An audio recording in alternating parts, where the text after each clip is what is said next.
ওম নমঃ শিৱায়। নমস্কাৰ প্ৰিয় বন্ধু বান্ধৱীসকল।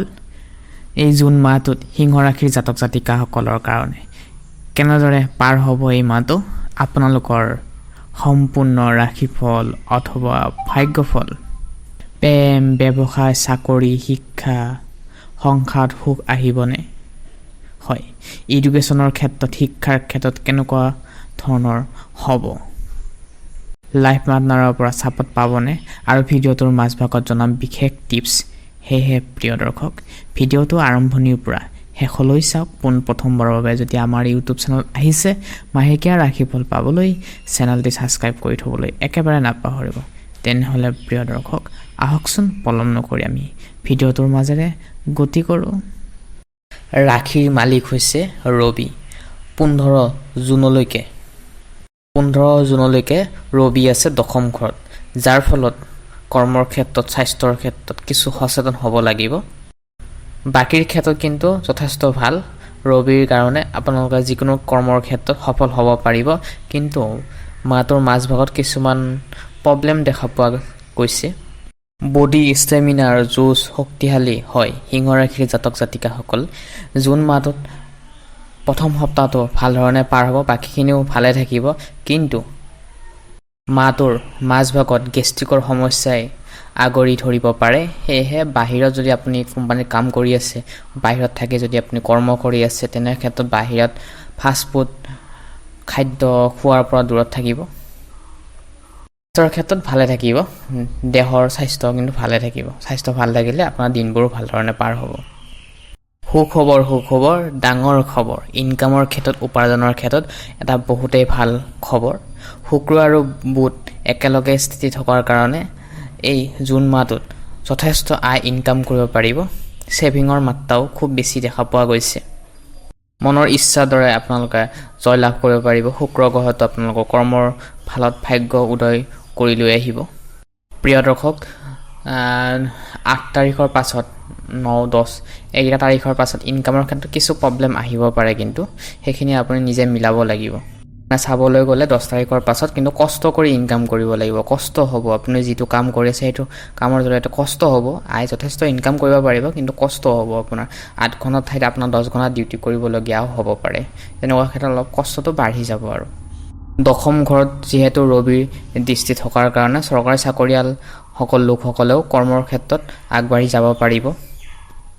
প্ৰিয় দৰ্শক, যদি আপোনাৰ ৰাশি সিংহ হয়, তেন্তে আপোনাৰ ৰাশি অনুযায়ী আমি ইতিমধ্যে আমাৰ ইউটিউব চেনেল প্লেলিষ্ট বনাই থৈছোঁ, তাতে গৈ আপোনালোকে চাব পাৰে আপোনালোকৰ সম্পূৰ্ণ ৰাশিফল অথবা ভাগ্যফল, কেৰিয়াৰ, স্বাস্থ্য, শিক্ষা, ভাগ্য লটাৰী কেতিয়া লাগিব, সকলোবোৰ বিস্তাৰিত আমি দাঙি ধৰিছোঁ। তাতে গৈ প্লেলিষ্ট বনাই দিছোঁ, তাতে গৈ আপোনালোকে আপোনাৰ ৰাশি অনুযায়ী চাব পাৰে। নহ'লে আপোনালোকৰ ঘৰৰ সদস্যও ৰাশি চাব পাৰে। কৰ্মৰ ক্ষেত্ৰত, উপাৰ্জনৰ ক্ষেত্ৰত কিন্তু এক্সট্ৰা মেহনত কষ্ট কৰিব লাগিব। শনি যায় দশম ঘৰত থকাৰ কাৰণে আপোনালোকক কষ্ট কৰোৱাব, যাৰ ফলত আপোনালোকৰ কৰ্মৰ ক্ষেত্ৰতো শুভ ফল লাভ কৰিব, কিন্তু কষ্টটো কৰিবই লাগিব। সকলোৱে কষ্ট কৰিয়ে আছে ফেমিলিৰ কাৰণে, আপুনিও কষ্ট কৰি আছে, কৰি যাওক। ব্যৱসায়ৰ ঘৰত কিন্তু ৰাহুৰ স্থিতি আছে। ৰাহুৰ স্থিতি থাকিলে ব্যৱসায়ৰ ক্ষেত্ৰত কনফিউজৰ ভাৱ আহিব পাৰে মনত, মাইণ্ডছেটত। তাত যিকোনো ব্যৱসায় কৰাৰ আগতে লগৰ বন্ধু বান্ধৱীৰ লগত ব্যৱসায় কৰি থকা যদি আছে আপুনি, তেনেহ'লে এটা কনফিউজ ভাৱ আহিব। সেয়ে কনফিউজ ভাৱবোৰ আঁতৰাব। বিশ্বাসযোগ্য মানুহৰ লগত ব্যৱসায় কৰক, উঠা মেলা কৰক, লেনদেন কৰক, তেনেহ'লে সকলো ক্ষেত্ৰতে আপোনালোকে জয়ী হ'ব পাৰিব। প্ৰিয় দৰ্শক, যিহেতু মংগল গ্ৰহটো কৰ্মস্থানত যাব 21 তাৰিখৰ পাছত, পিতাৰ লগত, ফেমিলিৰ দেউতাৰ লগত বা শিক্ষাগুৰুৰ লগত অলপ তৰ্ক বিতৰ্ক হ'ব পাৰে এই জুন মাহটোত। সেয়ে সতৰ্ক হৈ থাকিব। যিকোনো ডাঙৰ মানুহৰ লগত তৰ্ক বিতৰ্কৰ পৰা দূৰত থাকিব, আপোনাৰে লছ হ'ব। প্ৰিয় দৰ্শক, ভিডিঅ'টো ভাল লাগিলে লাইক এটা কৰি ছাবস্ক্ৰাইব কৰি থ'বলৈ একেবাৰে নাপাহৰিব। এতিয়া জানো আহকচোন লাভ ৰিলেশ্যনশ্বিপ কেনেদৰে পাৰ হ'ব এই জুন মাহটোত।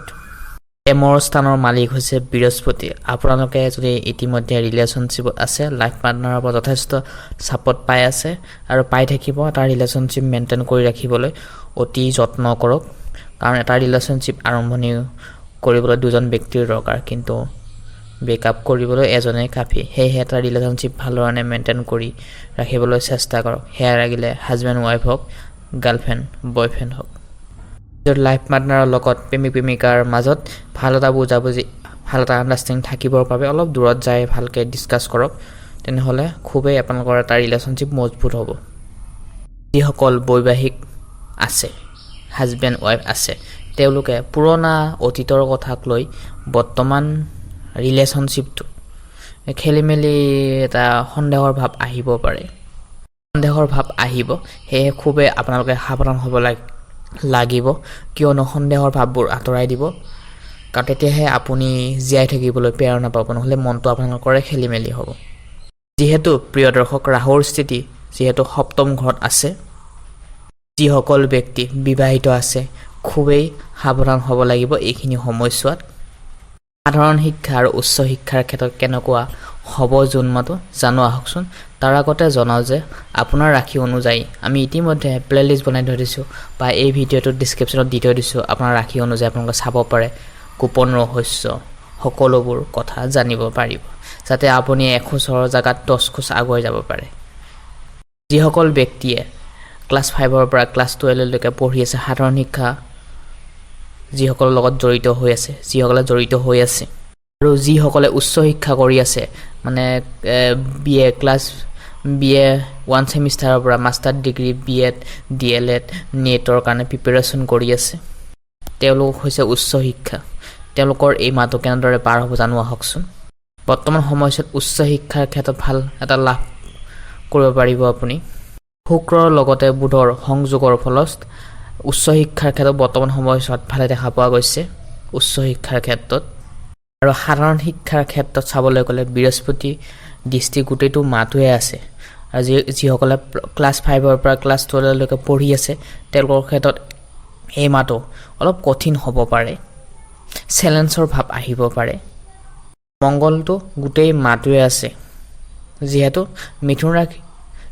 সিংহ ৰাশিৰ জাতক জাতিকাসকলে এইখিনিকে কৈছোঁ যে নিজৰ কৰ্মৰ প্ৰতি লক্ষ্য ৰাখি সময় নষ্ট নকৰি ক্লাছ 5ৰ পৰা ক্লাছ 12লৈকে যিসকলে পঢ়া শুনা কৰি আছে, তেওঁলোকে নিজৰ সময় নষ্ট নকৰি পঢ়া শুনাত গুৰুত্ব দিয়ক, কাৰণ সময় বহুতেই মূল্যৱান। আজিৰ দিনটোত বৰ্তমান সময় বহুতেই মূল্যৱান, সেইটো সময় পাৰ হ'লেহে বুজি পোৱা যায়।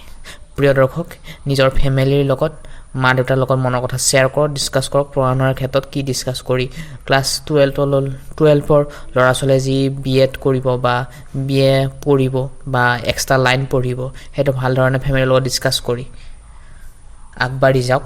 নহ'লে লাইফটো এটা ডিচিশ্যনে মানুহক বহুতো আগুৱাই লৈ যায়, নহ'লে এটা ডিচিশ্যনে মানুহক বহুতো তলত নমাই দিয়ে। সেইকাৰণে যিকোনো সময়ত ডিচিশ্যন লোৱাৰ সময়ত এটা ঠাণ্ডা মগজুৰে আমি ডিচিশ্যন লোৱাটো খুবেই অত্যন্ত জৰুৰী। মংগলৰ দৃষ্টিৰ কাৰণে কিছুমান অধৈৰ্য ভাৱ আহিব পাৰে ছাত্ৰ ছাত্ৰীসকলক, সেয়েহে ডিচিশ্যন লোৱাৰ আগতে মা দেউতাৰ লগত শ্বেয়াৰ কৰক। টাইম টেবুল মেইনটেইন কৰি আপোনালোকে পঢ়িব পাৰিলে আপোনালোকৰে ভাল হ'ব। যিসকল জাতক জাতিকাই সিংহ ৰাশি আছে, পলিটিক্সৰ লগত জড়িত হৈ আছে, তেওঁলোকৰ ক্ষেত্ৰতো এই মাহটো মধ্যম থাকিব। পঢ়া শুনাৰ ক্ষেত্ৰতো মাজভাগত হেপী হ'লেও লাষ্টৰ ফালে কিছুমান কঠিন দেখা পোৱা গৈছে। প্ৰেমৰ ক্ষেত্ৰত অলপ সতৰ্ক হৈ চলিব লাগিব, সাৱধান হৈ চলিব লাগিব, সন্দেহৰ ভাৱবোৰ আঁতৰাব লাগিব। পাৰিলে মংগলবাৰ দিনটোত বা শনিবাৰ দিনটোত যিকোনো এটা দিনত শনি মন্দিৰ গৈ বা মংগলবাৰে হনুমান চালিচা পাঠ কৰক। যদি মন্দিৰত যাবলৈ অসুবিধা হয়, টাইম মেইনটেইন কৰিব নোৱাৰে, তেনেহ'লে ঘৰতে হনুমান চালিচা পাঠ কৰক, যথেষ্ট শক্তিশালী হ'ব। হয়, সিংহ হাবিত জন্ম হোৱা নাই, জন্ম এইকাৰণে হৈছে তেওঁলোকৰ নিজৰ অধিকাৰ এদিন নহয় এদিন ছাকচেছ কৰি তুলিবৰ কাৰণে। প্ৰিয় দৰ্শক, আপুনি কৰিব পাৰিব, মন কৰক, বুদ্ধি লগাওক, স্মাৰ্ট ৱৰ্ক কৰি কৰ্ম কৰি যাওক। এই জুন মাহটো আপোনাৰ লগতে আপোনাৰ পৰিয়ালটোৰ মংগল হওক, তাৰে কামনা কৰি আজি আমি এই গুৰুত্বপূৰ্ণ ভিডিঅ'